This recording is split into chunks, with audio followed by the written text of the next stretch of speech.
محترم سامعین حاضرین، السلام علیکم ورحمۃ اللہ وبرکاتہ۔ الحمد للہ وکفا، سلام علی عبادہ الذین اصطفیٰ، اما بعد فاعوذ باللہ من الشیطان الرجیم، بفضلک بسم اللہ الرحمن الرحیم۔ یرید اللہ بکم الیسر ولا یرید بکم العسر۔ آمنت باللہ، صدق اللہ المولانا العلی العظیم، وصدق رسولہ النبی الامین الامی المکین المتین المبین الرؤوف الرحیم الکریم۔ درود پاک پڑھیں۔ اللہم صلی علی سیدنا مولانا محمد معدن الجود والکرم وآلہ وبارک وسلم۔ صلو علیہ صلاۃ وسلام علیک یا رسول اللہ، صلاۃ وسلام علیک یا حبیب اللہ، صلاۃ وسلام علیک یا نبی اللہ صلی اللہ تعالی علیہ وسلم۔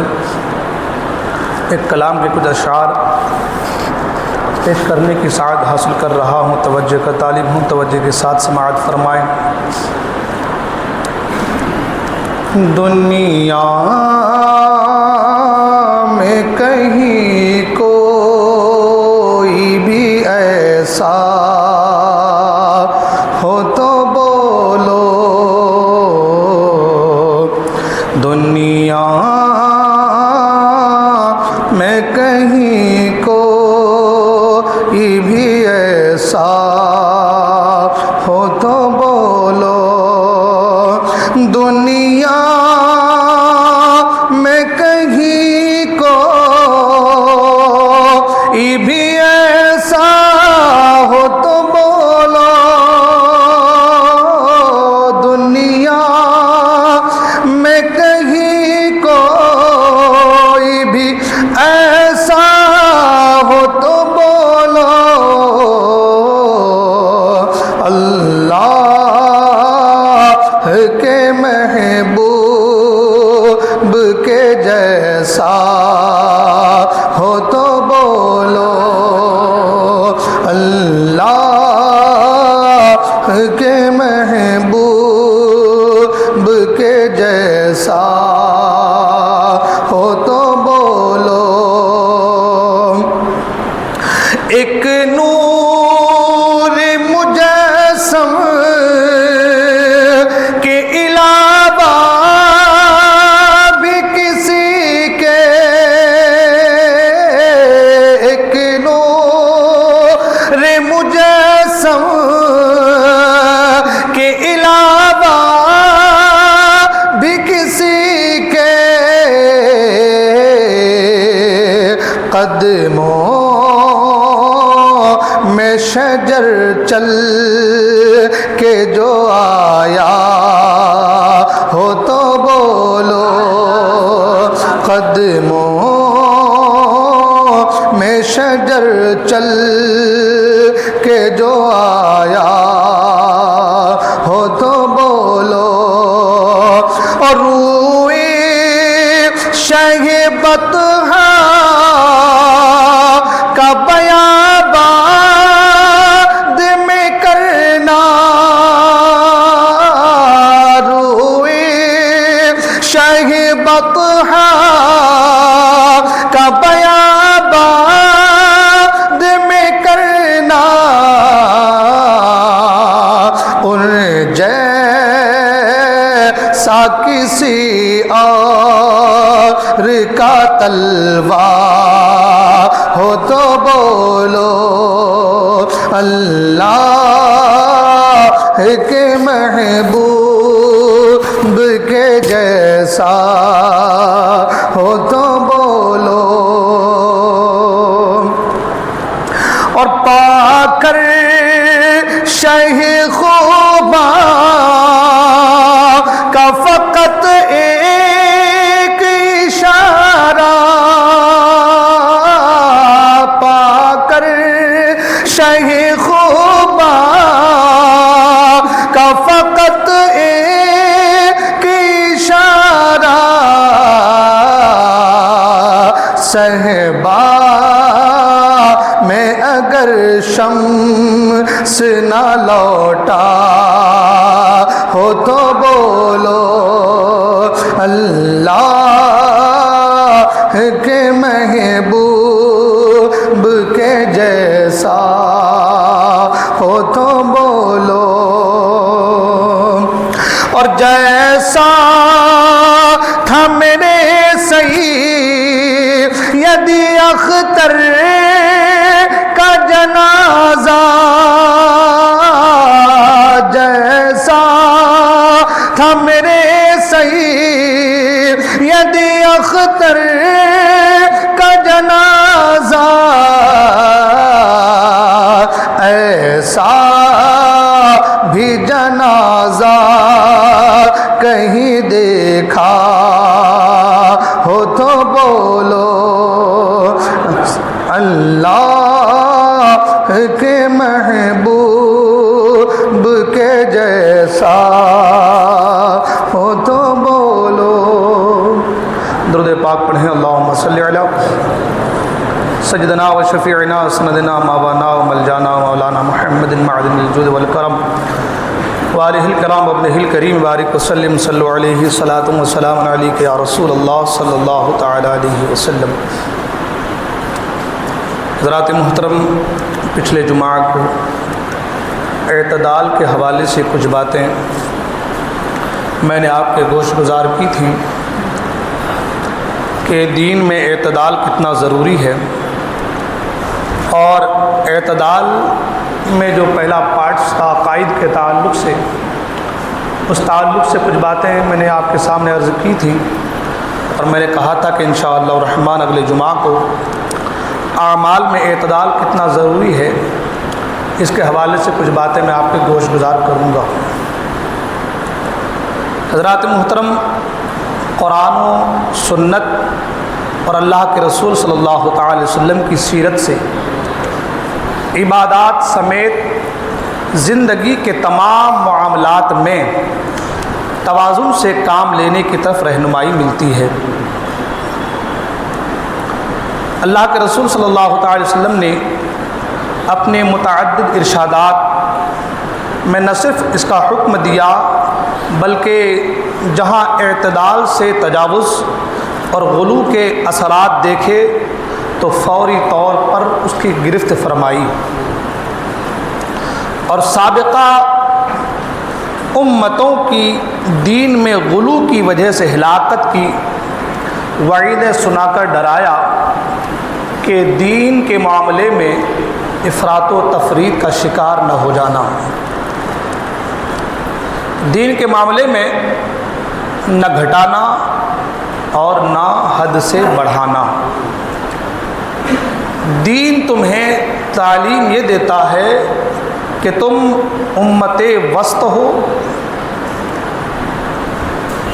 اعتدال کے ساتھ زندگی گزارو، نہ اتنا بڑھاؤ کہ جیسے نصارہ نے بڑھایا کہ حضرت عیسیٰ علیہ السلام کو معاذ اللہ اللہ کا بیٹا قرار دے دیا،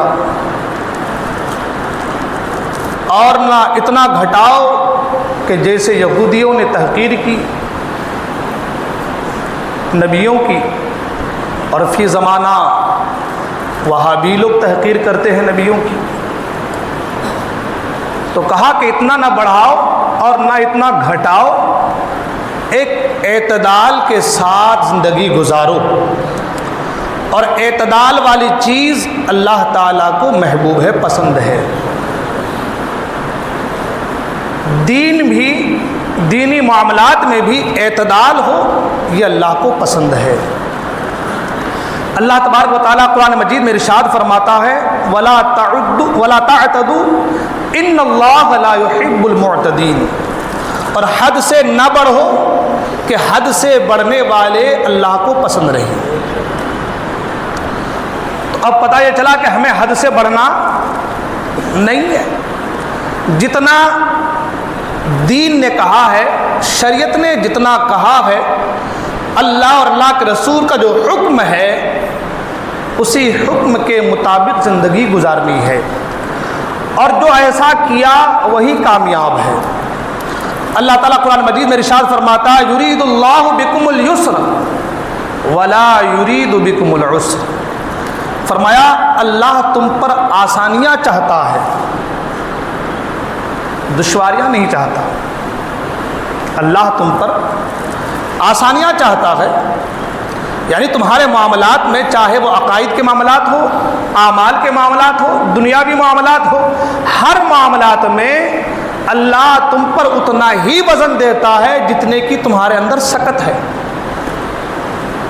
جتنے کی تمہارے اندر طاقت ہے۔ اب اگر کوئی جان بوجھ کر اپنے اوپر وہ چیزیں مول لے، جان بوجھ کر اپنے آپ کو، جان کو جوخم میں ڈالے تو اس کی غلطی ہے، اور اس میں اس کے لیے ہلاکت ہے۔ قرآن نے کہا وَمَا أَصَابَكُم مِّن مُّصِيبَةٍ فَبِمَا كَسَبَتْ أَيْدِيكُم، تم پر جو مصیبتیں آنے والی ہوتی ہیں وہ تمہارے ہاتھ کی کمائی ہے، وہ تمہارے ہاتھ کی کمائی ہے۔ تو وہ کام نہ کرو جس سے تم ہلاکت میں پڑ جاؤ، وہ کام کرو جو اللہ اس کے رسول کا حکم ہے۔ دین جس کی طرف تمہاری رہنمائی کرتا ہے، جس کی تمہیں دعوت دیتا ہے، انہی کاموں کو کرو۔ یہ تو ہو گئی تمہیدی کچھ باتیں، مگر کہنے کا مطلب یہ کہ سب سے پہلے ہم اس چیز کو حدیث مبارکہ کی روشنی میں سمجھتے ہیں کہ دین میں اعتدال کتنا ضروری ہے اور ہمیں کس حد تک زندگی گزارنی ہے۔ آج ہمارا حال یہ، معاملہ یہ ہے کہ ہم کسی چیز کو پکڑتے ہیں تو اس کو اتنا کس کر پکڑ لیتے ہیں، اتنا اس میں غلو کر جاتے ہیں، اتنا اس پر سختی سے عمل کرنا شروع کر دیتے ہیں کہ ہم اپنا آپا کھو دیتے ہیں کہ بابا یہ چیز صحیح ہے بھی یا نہیں ہے۔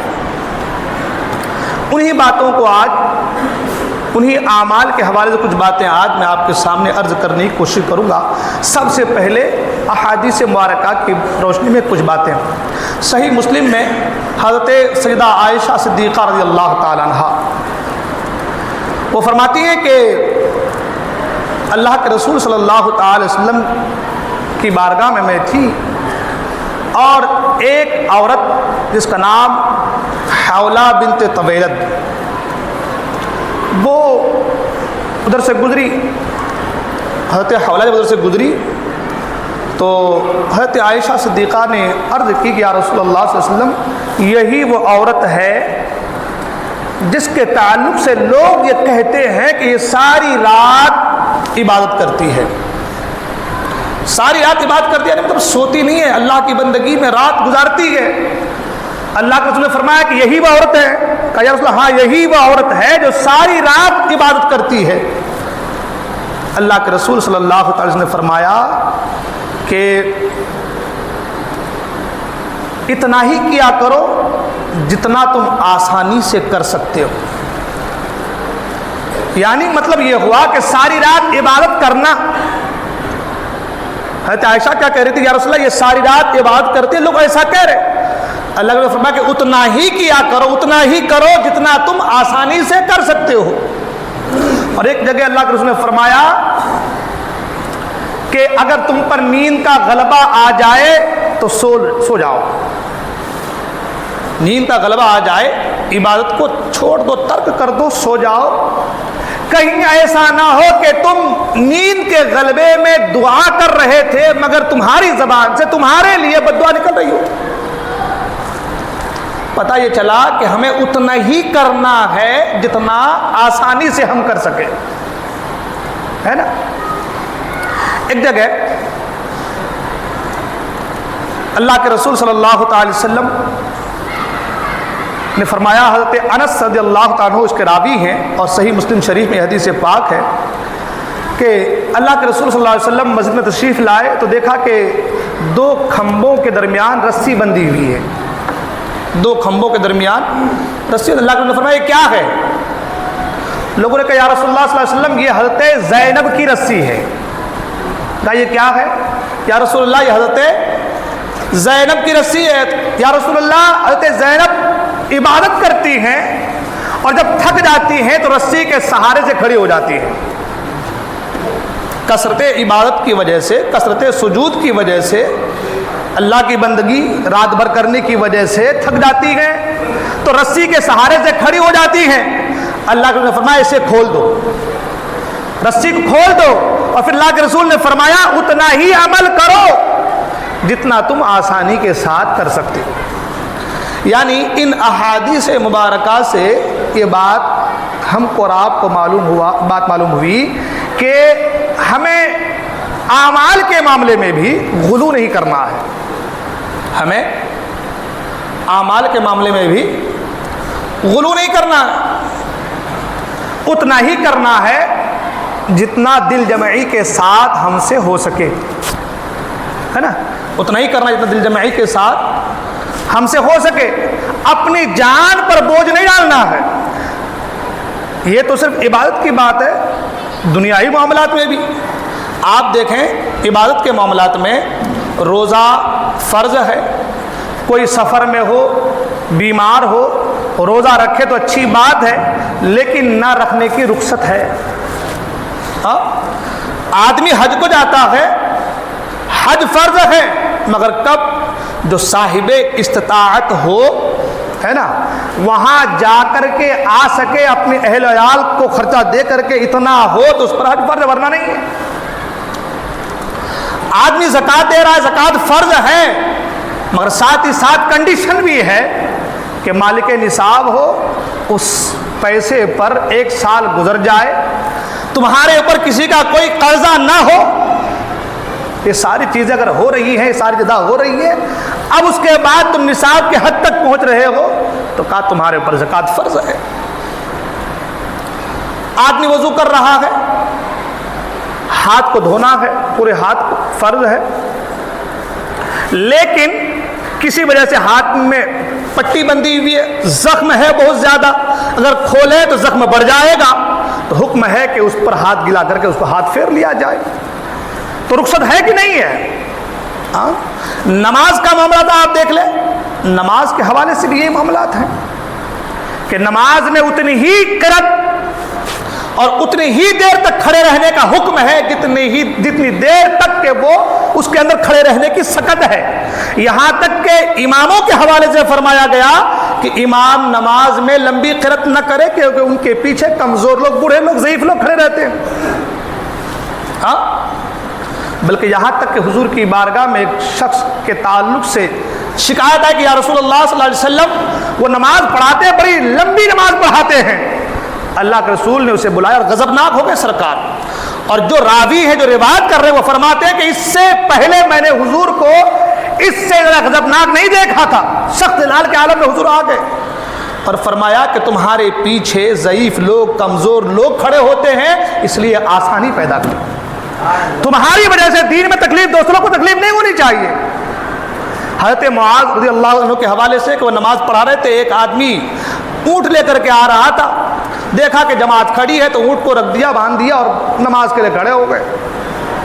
نماز اتنی لمبی کر دی کہ انہیں پانی لے کر کے جانا تھا، نماز کو چھوڑ دیا انہوں نے اور اونٹ لے کر کے چلے گئے. حضرت معاذ تک جب یہ بات پہنچی تو آپ ناراض ہوئے کہ وہ آدمی نماز پڑھتے ہوئے چلا گیا.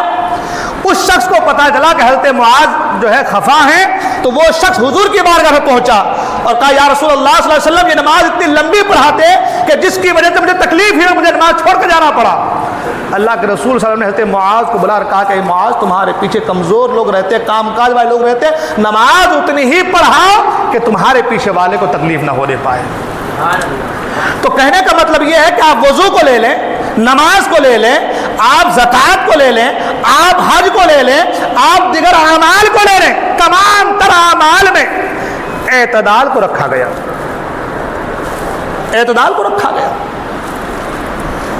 کسی بھی عمل کے حوالے یہ نہیں کہا گیا کہ تم حد سے زیادہ اس میں تجاوز کر دو، حد سے زیادہ آگے بڑھ جاؤ، ایسا نہیں کہا. کہا اعتدال کے ساتھ رہو.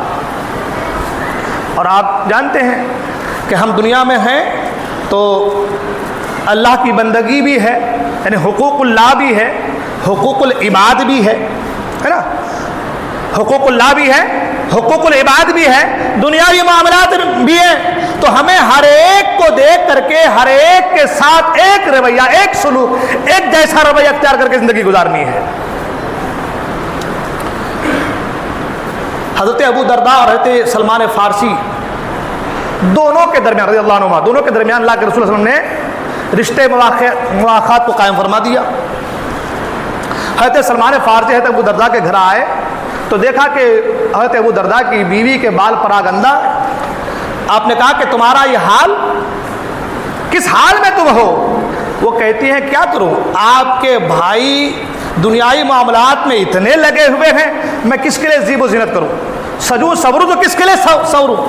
اتنے میں حضرت ابو درداء آ گئے اور کہا کہ چلو کھانا کھاتے ہیں۔ اب کھانا کھانے کی باری آئی تو حضرت ابو درداء نے کہا کہ میں روزے سے ہوں۔ کیا کہا کہ میں روزے سے ہوں؟ حضرت سلمان فارسی کہتے کہ میں اس وقت تک کھانا نہیں کھاؤں گا جب تک آپ میرے ساتھ کھانا نہیں کھائیں گے۔ ہاں، نفلی روزے کی بات چل رہی ہے۔ اب ساتھ میں کھانا کھائے دونوں۔ رات آئی تو حضرت ابو درداء نے کہا کہ میں رات کو اللہ کی بندگی کرتا ہوں، رات جاگتا ہوں۔ آپ نے فرمایا سو جاؤ۔ تھوڑی دیر آرام کیا، پھر اٹھے، کہا کہ میں نماز سے کھڑا ہو جاتا ہوں، کہا سو جاؤ۔ پھر تیسری بار اٹھے، کہا سو جاؤ۔ چوتھی بار، تیسری یا چوتھی بار کہا کہ ابو درداء اب اٹھو، اللہ کی بندگی کرو۔ اور کہا ابو درداء تم نے سرکار کی حدیث نہیں سنی؟ تمہارے اوپر اللہ کا اگر حق ہے تو تمہاری بیوی کا بھی حق ہے، تمہاری جان کا، تمہارے جسم کا بھی تمہارے اوپر حق ہے۔ ہمیں حقوق اللہ کو ادا کرنا ہے تو حقوق العباد کو بھی دیکھنا ہے۔ ہمارے اوپر اگر اللہ کا حق ہے تو ہمارے اوپر ہماری بیوی کا، بچوں کا، ہمارے جسم کا بھی ہمارے اوپر حق ہے۔ یعنی کہنے کا مطلب یہ ہے کہ ہم کسی بھی چیز کو حد سے زیادہ نہ لے لیں، بلکہ دین کے اندر اعتدال کے ساتھ زندگی گزاریں۔ تھوڑی دیر اللہ کی بندگی کر۔ اللہ نے فرمایا قرآن مجید یا ایھا المزمل قم اللیل الا قلیلا، ہاں، کچھ دیر آرام کرنے کو کہا گیا ہے، کچھ دیر اللہ کی بندگی کرنے کے لیے کہا گیا ہے۔ یہ نہیں ہے کہ آپ اللہ کی بندگی میں اتنا گھس جائیں کہ آپ اپنی دنیا کو بھول جائیں۔ دنیا سے مراد آپ کی بیوی ہے، اولاد ہے، بچے ہیں، دنیائی معاملات ہیں، ان کو بھول جائیں۔ ایسا نہیں ہے۔ کہا اگر نماز فرض ہے تو اپنی اولاد کے لیے رزق حلال تلاش کرنا یہ بھی ضروری ہے۔ تو کہنے کا مطلب یہ ہے کہ دین کے اندر اعتدال ہونی چاہیے، دین کے اندر، اور یہی دین جو جس میں اعتدال ہو، جس میں میانہ روی ہو، اللہ تعالیٰ کو یہ دین پسند ہے۔ اللہ نے فرمایا وَلَا تَعْتَدُوا إِنَّ اللَّهَ لَا يُحِبُّ الْمُعْتَدِينَ، حد سے آگے نہ بڑھو، بے شک حد سے بڑھنے والے اللہ کو پسند نہیں ہے۔ یہ کچھ احادیثیں میں نے جلدی میں آپ کے سامنے پیش کر دی، اور ان احادیث کو پیش کرنے کے بعد میں اس کا خلاصہ کچھ باتیں آپ کے سامنے رکھنا چاہتا ہوں۔ وہ یہ کہ آج ہمارا حال یہ ہے دین کے معاملے میں، یا تو ہم غلو اتنا کرتے ہیں کہ حد سے زیادہ بڑھا دیتے ہیں، اور یا پھر گھٹانا تو اس قدر گھٹا دیتے ہیں معاذ اللہ کہ اپنے جیسا بشر بھی کہہ دیتے ہیں۔ کہنے کا مطلب یہ ہے کہ ہمیں نہ حد سے غلو کرنا ہے اور نہ گھٹانا ہے۔ میں نے پچھلے جمعہ کو عقائد کے حوالے سے کچھ باتیں آپ کے سامنے عرض کی تھی کہ افراط و تفریط کا شکار نہیں ہو جانا، نہ بڑھانا اور نہ گھٹانے کی کوشش کرنا۔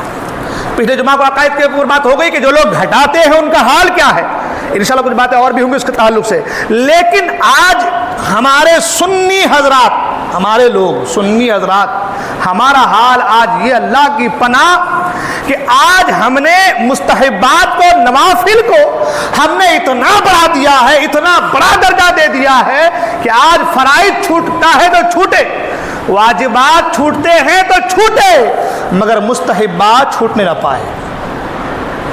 بہت ساری باتیں، بہت سارے اگزامپل ہیں، آپ دیکھ لیجئے۔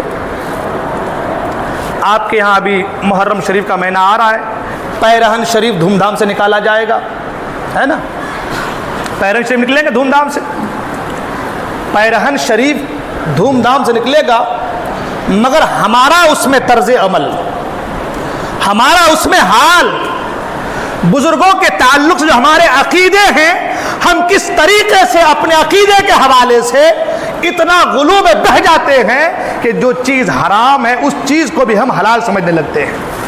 مثال کے طور پر ایگزامپل آپ دیکھ لیں، آپ کے یہاں پیرہن شریف نکلتا گئے، ڈی جے باجے کا ایسا شور کہ پورا گاؤں خرافات سے اور برائیوں سے اور شیطانی ناچ سے پورا گاؤں یوں سمجھ ایک طرح کی وجد میں آ جاتا ہے نا، ایک الگ سی کیفیت طاری ہو جاتی ہے، پورا گاؤں کیا چھوٹے کیا بڑے الا ماشاء اللہ، چھوٹے بڑوں کی بات کیا کو، بوڑھے بوڑھے اس میں شامل ہے نا۔ میں ہر بار محرم الحرام شریف کے مہینے میں پیرہن کے تعلق کچھ نہ کچھ باتیں عرض کرتا ہوں۔ میں نے کہا اس بار پہلے کر دیتے ہیں، ہر بار بعد میں آ جاتا ہے موقع، اس بار پہلے کر دیتے ہیں، شاید کہ اتر جائے تیرے دل میں میری بات۔ کہنے کا مطلب یہ ہے کہ آپ ایک اللہ کے ولی عام لوگ نہیں ہوتے، ولی جو ہے وہ عام لوگ، وہ خاص لوگ ہوتے ہیں۔ قرآن نے کہا یا ایتھا النفس المطمئنہ ارجعی الی ربک راضیۃ مرضیہ، وہ جسے نفس مطمئنہ حاصل ہوتا ہے، جو راضیۃ مرضیہ کے مقام کو پہنچتے ہیں جہاں اللہ ان سے راضی ہوتا ہے تو انہیں ولایت کا درجہ مقام ملتا ہے۔ ایسے اللہ کے ولی کے، اللہ کے دوست کے، پیرہن کے ساتھ آپ کا سلوک کفار و مشرکین جیسا ہوتا ہے۔ کفار و مشرکین جیسا سلوک سے مراد یہ ناچ گانا، یہ مسلمانوں کا شیوا نہیں ہے، یہ مسلمانوں کا طریقہ نہیں ہے، یہ مشرکوں کا طریقہ ہے۔ وہ میدان بدر میں کفاروں نے ڈھول تاشے بجائے تھے، نچوایا تھا عورتوں کو کہ ہم جیتیں گے جنگ، اور مسلمانوں سے لڑائی ہوئی تھی۔ تو کہنے کا مطلب یہ ہے کہ ہمارا غلو، ہم سوچتے ہیں یہ ہماری محبت ہے ولی سے، مگر یہ محبت نہیں ہے، یہ عداوت ہے میرے دوست، اس کو محبت نہیں کہتے ہیں۔ آپ سنی ہیں، اعلیٰ حضرت کو مانتے ہیں، تو اعلیٰ حضرت کے فتاوے کو سمجھیے، سنیے کم سے کم، کہ ڈھول تاشے گاجے باجے، یہ مزارات پر بار بار چادر کا چڑھانا، یہ بار بار لائٹوں کا لگانا، کمکمے کا لگانا، اس سے چپٹ جانا لپٹ جانا، کہ یہ چیزیں درست ہے؟ آپ فتاوا کو پڑھیے یا سمجھے تو آپ کو معلوم چلے گا۔ تو ہم کہنے کا مطلب یہ ہے کہ ہم غلو میں بہہ جا رہے ہیں۔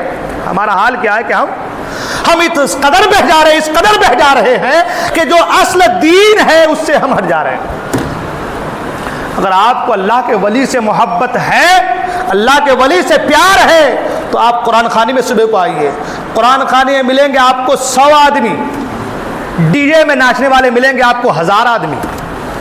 غلط کہہ رہا ہوں میں؟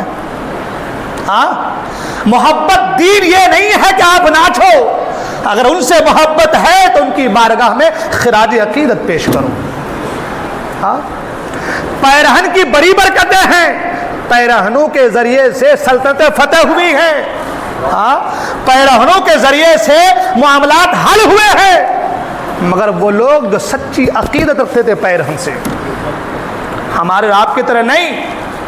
اور مجھے یہ بھی پتا ہے کہ یہ عام لوگ نہیں کرتے ہیں، یہ ڈھول تاشے باجے لگاتے ہیں، آپ لوگ نہیں لگاتے ہیں، یہ وہی لوگ لگاتے ہیں جو دین سے بیزارگی کا اظہار کرتے، جو دین سے دور ہیں، جسے دین کی سمجھ نہیں ہے۔ اگر دین کی سمجھ ہوتی تو اپنی قوم کو پورے مارکیٹ میں، بازار میں نچواتے نہیں ہیں۔ ماں بہنوں کا خلط ملط، اس کے نیچے سے گزرنے کے نام پر، ارے جن عورتوں کو مسجد میں آنے کو منع فرمایا گیا ہے، آپ ان عورتوں کو وہ پیرہن کے نیچے سے نکال کے خلط ملط کا شکار کرواتے ہیں۔ یہ باتیں صرف کہنے کی نہیں، سوچنے والی باتیں ہیں نا۔ دماغ تو ہے نا ہمارے پاس، اللہ نے دماغ دیا ہم کو، تو کم سے کم سوچے نا کہ عورت کو مسجد میں آنا منع ہے نا۔ نماز جو افضل عبادت ہے، نماز جو قرب خداوندی کا ذریعہ ہے، نماز جس سے بندہ اللہ کے قرب حاصل کرتا ہے، اس نماز کے لیے عورت کو مسجد میں آنا منع ہے۔ حکم یہ ہے کہ مسجد سے دور رہیں، گھروں میں نماز۔ کیوں؟ جب دنیا کی سب سے بہتر جگہ یہ ہے تو پھر اس سے کیوں روکا گیا عورتوں کو؟ کبھی آپ نے سوچا دنیا کی، حضور نے فرمایا دنیا میں سب سے بہتر جگہ کون سی ہے؟ مسجد ہے، یہ بہتر جگہ ہے۔ اس بہتر جگہ سے عورت کو روکا گیا، تو جب اس بہتر جگہ سے عورت کو روکا گیا، کیوں روکا گیا؟ تاکہ خلط ملط کا شکار نہ ہو، بے پردگی نہ ہو، عورت بے پردگی کا شکار نہ ہو جائے۔ تو اس بہتر جگہ سے عورت کو روکا گیا۔ اور ہم ہماری گھر کی خواتین کو اجازت دیتے کہ جاؤ اور جا کر کے پیرہن کے نیچے سے نکلو، چاہے مرد کا کوہنی لگے یا پاؤں لگے یا ہاتھ لگے، ثواب مل جائے گا معاذ اللہ۔ سوچنے والی بات ہے کہ نہیں ہے؟ اگر عورتوں کا خلط مرد کا معاملہ نہ ہوتا تو عورتوں کو مسجد سے روکا نہ جاتا، اس لیے کہ حضور کے زمانے میں عورتیں مسجد میں نماز پڑھی ہیں، پڑھتی تھی۔ عمر فاروق اعظم نے منع فرما دیا معاملات کو، حالات کو دیکھ کر کے، ہے نا، روک دیا گیا عورتوں کو کہ مسجد میں نہ آئے۔ کیوں؟ اس لیے کہ ایسا نہ ہو کہ خلط مرد کا بے پردگی کا شکار ہو جائے۔ تو وہ خلیفہ کہ جس کے تعلق سے اللہ کے رسول نے فرمایا کہ میرے بعد اگر کوئی نبی ہوتا تو عمر ہوتا، انہوں نے حالات کو دیکھا، معاملات کو جانچا اور کہا کہ عورتیں مسجد میں نہ آئے۔ وہ بہتر زمانہ تھا، ہاں، اس لیے حضور نے فرمایا خیر القرون قرنی، سب سے بہتر زمانہ میرا زمانہ ہے، میرے زمانے کے بعد میرے صحابہ کا زمانہ بہتر ہے، میرے صحابہ کے بعد ان کے بعد والے کا زمانہ بہتر ہے۔ تو جو زمانہ بہتر تھا، جو زمانہ بہتر تھا، اس زمانے میں عورتوں کو روکا گیا ہے۔ آج تو ہر طرف بے پردگی ہے۔ اس زمانے میں اگر ہم اپنی گھر کی خواتین کو بھیج رہے ہیں اس جگہ پہ تو ہم سے بڑا بیوقوف دنیا میں شاید کوئی نہیں ہوگا۔ باتیں بری لگ رہی کسی کو لگے، مجھے کوئی فرق نہیں پڑتا، میں اس کا خوف نہیں کرتا، میں پہلے کہ میں اس کا خوف نہیں کرتا، لگے تو لگے، مگر جو تم کر رہے ہو یہ اللہ کے ولیوں سے محبت نہیں ہے، اللہ کے ولیوں سے محبت نہیں ہے۔ دنیا کہاں سے کہاں پہنچ گئی، اور آج ہمارا حال یہ ہے کہ آج ہم غیروں کے طرح مارکیٹ میں، بازار میں، پورے گاؤں میں، پورے شہر میں اپنے گھر والوں کو نچا رہے ہیں۔ مزارات کے ساتھ ہمارا حال دیکھ لیجیے۔ آج میں نے پچھلے جمعہ کو کہا، آدمی چادر کے اندر گھس جا رہا ہے، آدمی پورا مزار کا جتنا مٹی ہے سب سینے پہ لگا لے رہا ہے۔ جتنی تعظیم، جتنی تکریم آپ کر رہے ہیں ماشاءاللہ بہت اچھی بات، تعظیم کیجیے، مگر صاحب مزار سے استفادہ حاصل کرنے کا یہ طریقہ نہیں ہے، صاحب مزار سے فیض حاصل کرنے کا یہ طریقہ نہیں ہے۔ ہمارے علماء تو فرماتے ہیں کہ دور رہ کر کے ادب سے ہاتھ باندھ کر کے فاتحہ پڑھی جائے۔ ہاں، کیا طریقہ ہم نے بنا لیا ہے، کہاں ہم نے دین کو پہنچا دیا ہے۔ دین ہم سے مطالبہ کیا کر رہا ہے، جو اصل دین ہے ہم اس سے دور ہو جا رہے ہیں۔ غلو کے ہم اتنے شکار ہو گئے کہ آج فاتحہ کرنے کے لیے آدمی گھر کی عورتیں اگر 3 اگربتی سلگائے تو فاتحہ نہیں ہوگی، 1 اگر سلگا دے تو تم کو طریقہ نہیں آتا، 1 اگربتی سلگا رہے ہو فائدہ نہیں پہنچے گا۔ یہ چھوٹی چھوٹی باتوں پر ہمارا آج اتنا زیادہ پکڑ، اور دین کہہ رہا ہے کہ نماز 5 وقت تمہارے اوپر فرض ہے، اس چیز سے ہم بیداری اختیار کیے ہوئے ہیں، اس چیز سے ہم دوری اختیار کیے ہوئے ہیں۔ ہاں، آپ کے یہاں فاتحہ ہو تو آپ پانی تک کو ہاتھ دھونے کے بعد اس پانی تک کو آپ نہ پھینکو، گستاخی ہو جائے گی۔ نماز کا وقت ہو جائے نماز چھوڑ دو، یہ گستاخی نہیں ہے، ہاں، یہ اللہ سے دوری نہیں ہے۔ ہاں، نماز چھوڑ دو، روزہ چھوڑ دو، دینی معاملات کو چھوڑ دو۔ کہنے کا مطلب جو اصل دین ہے نا، میں نہیں کہتا کہ آپ ادب نہ کیجیے، ادب بہت ضروری ہے۔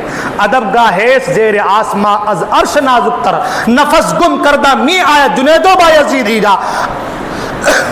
آپ ادب کیجیے، مگر سب سے بڑا ادب اللہ اس کے رسول کا ادب ہے۔ اس ادب سے کیوں آپ منہ پھیرے جا رہے ہیں؟ اس ادب سے آپ روگردانی کیوں کر رہے ہیں؟ نمازوں کو کیوں چھوڑ رہے ہیں؟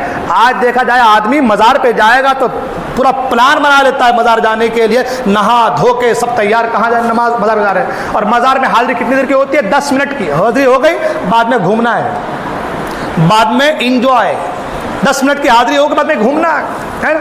مگر وہی آدمی مسجد کے باہر کھڑا ہے، اسے کہہ دو کہ آؤ اللہ کی طرف سے بلاوا آ رہا ہے، 2 رکعت نماز نہ کر لو، تو آدمی ادھر سے ادھر سائیں بائیں کرتا نظر آتا ہے۔ حد تو یہ ہے، باپ کا جنازہ پڑا ہوا ہے مگر بیٹا ہاتھ باندھے بیٹھا ہوا ہے کہ مجھے جنازہ نہیں پڑھنا آتا، مسجد کے قریب ہو کر کے بیٹا آج باپ کے جنازے کی نماز پڑھنے سے دور ہے۔ ہاں، کہنے کا مطلب یہ ہے کہ یہ دین سے دوری نہیں تو کیا ہے؟ غلو اس قدر نہ کرو کہ اصل دین کو چھوڑ دو. اس قدر غلو ٹھیک نہیں ہے. نمازوں کی پابندی کیجیے, اللہ اس کے رسول کے احکام کی بجا آوری کیجیے, اللہ کے ولیوں سے محبت کیجیے تو آپ کامیاب ہیں. اعتدال کو برقرار رکھیے, نہ بڑھائیے اور نہ گھٹائیے. ایک روش, ایک ضابطۂ حیات بنائیے جو ضابطہ اللہ کے رسول صلی اللہ علیہ وسلم نے ہمیں عطا کیا ہے. تو کہنے کا مطلب یہ بہت ساری باتیں کہنی ہیں اور بہت سارے معاملات ہیں, ہمارے بہت سارے معاملات ہیں, مگر کہتے ہیں طوفان نوح لانے سے چشمہ کیا فائدہ, 2 بوند ہی کافی ہے اگر اثر کرے. اگر اللہ نے عقل دیا ہے, سینے میں دل ہے اور اللہ اس کے رسول سے محبت ہے تو پھر وہی کرو جو اللہ اس کے رسول کا فرمان ہے. نہ بڑھائیے اور نہ گھٹائیے. میں نے پچھلے جمعہ کہا تھا کچھ لوگ گھٹانے پہ بھی آ گئے. ابھی تو حال یہ ہے کچھ لوگ مصلحت کے شکار بھی ہو گئے. ہاں, اس قدر مصلحت کے شکار, یہ وہابی سنی ادھر ہی چلتا, خالی کہیں نہیں چلتا ہے نا, ادھر ہی چلتا, صرف کہیں نہیں چلتا. دین بہار, بنگال, یو پی, مہاراشٹر سے نہیں آیا ہے, دین عرب سے نکلا ہے. ہاں, قانون ہمارے باپ دادا کے گھر کا نہیں ہے, قانون محمد رسول اللہ صلی اللہ علیہ وسلم کا قانون ہے. ہماری نہیں چلے گی.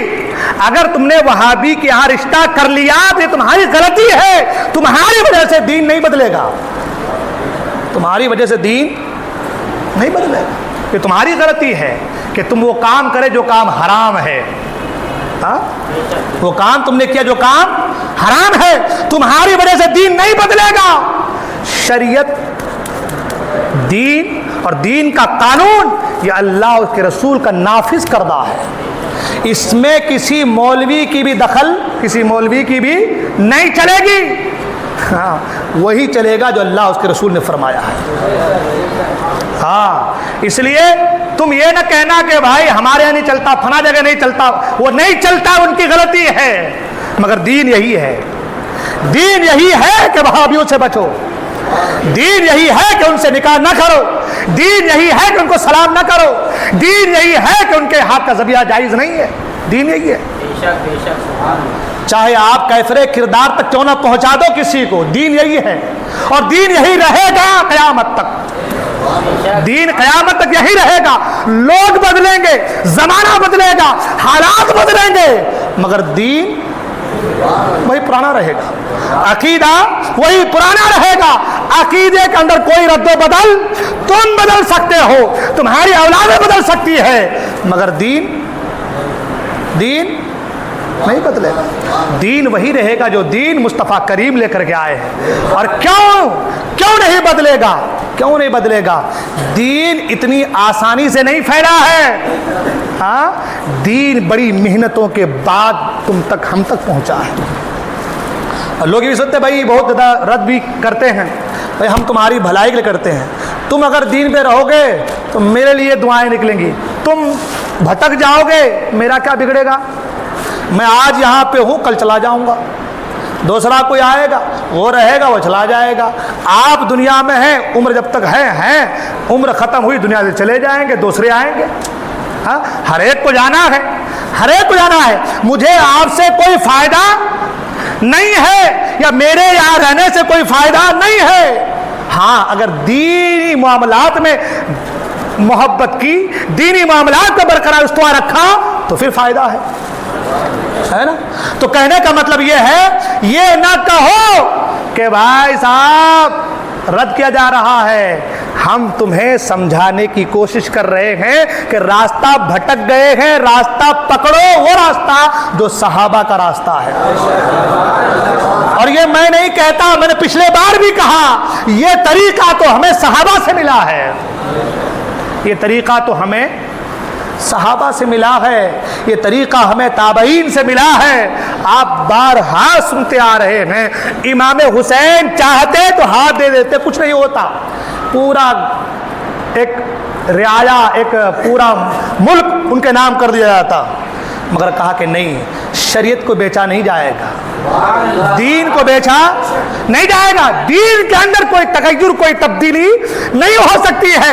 حسین سر کٹا سکتے ہیں مگر دین میں تبدیلی، یہ تو یہ میرے باپ کے گھر کا ہے، یہ میرے باپ کے گھر کا ہے۔ میں تو وہی بات بتا رہا ہوں جو آپ پڑھ رہے ہیں، جو ہم پڑھ رہے ہیں، جو یہ لوگ پڑھ رہے ہیں، جو وہ لوگ پڑھ رہے ہیں، وہی بات بتا رہا ہوں کہ حسین چاہتے ہاتھ ہی تو مانگا تھا نا، حسین یہ بات مجھے بتا، ہاتھ ہی تو مانگا تھا نا، اور ہاتھ کاٹ کے نہیں مانگا تھا، ہاتھ دے دو بس، یہی تو کہا تھا نا، ہاں ہمارے کو تسلیم کر لو بڑا، کہا نہیں، جو شریعت کا مذاق بنائے، شریعت سے کھلواڑ کرے، جس کے اندر منافقت ہو، اس سے دوستی۔ یزید کی خرابی کیا تھی؟ ایک آخری بات، ختم تقریر۔ یزید کی خرابی کیا تھی؟ کیا خرابی تھی؟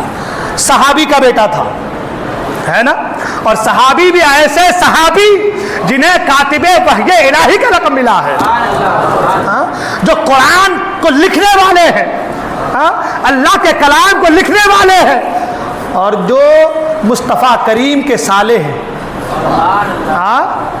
جو پوری امت کے ماموں ہیں، وہ صحابی اور ان کا بیٹا ہے نا، مسلمان کے گھر میں پیدا ہوا، صحابی کے گھر میں پیدا ہوا، عقیدہ چینج کیا، ہے نا، کیا کیا؟